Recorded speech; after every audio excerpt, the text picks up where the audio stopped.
Terang aja lu. Kalau ditarget kaum globalis dan negara pendukung globalis, lu pastilah ditarget sama pejabat yang negaranya diokupansi sama globalis. Lu Westphalian sih, udah gitu lu terang-terangan lagi ambil posisi tersebut. Itu adalah kalimat dari guru besar filsafat kampus kenamaan di Jawa Tengah ketika berkomentar tentang akun YouTube Bosman yang dibungkam. Ternyata alhamdulillah balik lagi dengan persyaratan yang ketat. Sahabat tahu apa itu Westphalian? Istilah bagi orang atau pemimpin yang mengambil aliran nasionalis seperti Bung Karno misalnya, tokoh di Indonesia. Westphalian itu muasal lahirnya sistem demokrasi. Westphalian anti monarki atau anti kerajaan atau elitis, di mana sampai sekarang kaum nasionalis memang anti elitis berkuasa mutlak atau anti segelintir manusia mengendalikan seluruh sisa manusia hajat hidupnya. Westphalia Treaty atau Perjanjian Westphalia di sebuah tempat saat ini adalah wilayah Jerman di abad 17. Tahun 1648 perjanjian tersebut. Perjanjian ini adalah hasil kongres diplomatik besar sehingga menciptakan sistem tatanan politik baru di Eropa Tengah yang kelak disebut sebagai kedaulatan Westphalen. Sistem ini didasarkan pada konsep bernegara berdaulat yang tidak suka terhadap campur tangan pihak asing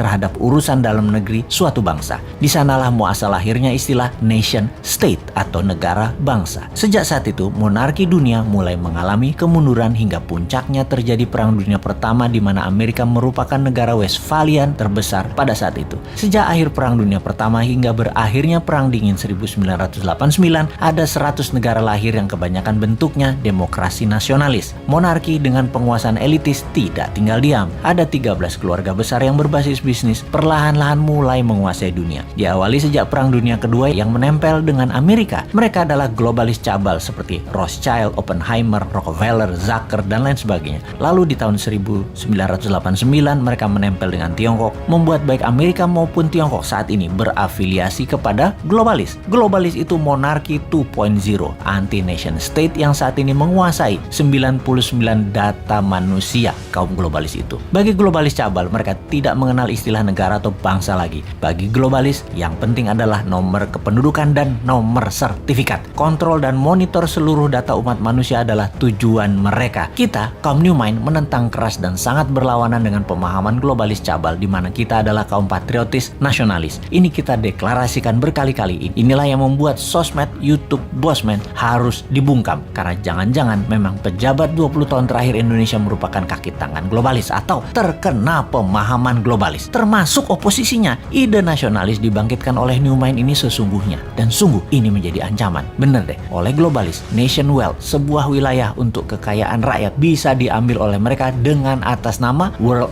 wealth, kekayaan dunia untuk dunia. Padahal kekayaan aset suatu negara ya milik rakyatnya seharusnya. Itu kalau rakyatnya pinter dan mentalnya nasionalis. Kalau rakyatnya dibodohin, rakyatnya melihat aset negara diambil asing yang didukung pejabatnya, dikatakan bener aja tuh tindakannya. Ya rapopo juga. Kenapa bisa sebodoh itu rakyatnya seperti negara tetangga? Karena kuatnya narasi propaganda yang dijaga ribuan buzzer. Dan itu solusi oleh mereka. Sungguh, bagi globalis, mereka harus pegang kekuasaan, mengontrol dan memonitor seluruh dunia, sementara mereka hanya segelintir 0,1% manusia. Aslinya tuh cabalis tidak peduli di Afrika mau banyak orang mati, di Timur Tengah banyak orang mati, Taliban, Al-Qaeda, ISIS bunuh orang banyak, mana mereka peduli. Kalau perlu mereka biayai, termasuk membeli opiumnya Taliban. Mereka hanya peduli pada kekayaan dan kekuasaan alam monarki kembali lagi berkuasa. Rakyatnya susah di ujung-ujung, mati sekalipun mereka nggak pikirin, nggak peduli. Orang mati jutaan sama virus nggak peduli. Globalis itu yang penting dapat nomor sertifikat penduduk manusia dengan paksa menggunakan sistem sebuah pemerintahan yang taat pada mereka. Beda dengan kaum nasionalis yang akan meratakan kesempatan, menyamakan peluang untuk seluruh rakyat berbasis meritokrasi pejabatnya. Siapa yang berprestasi,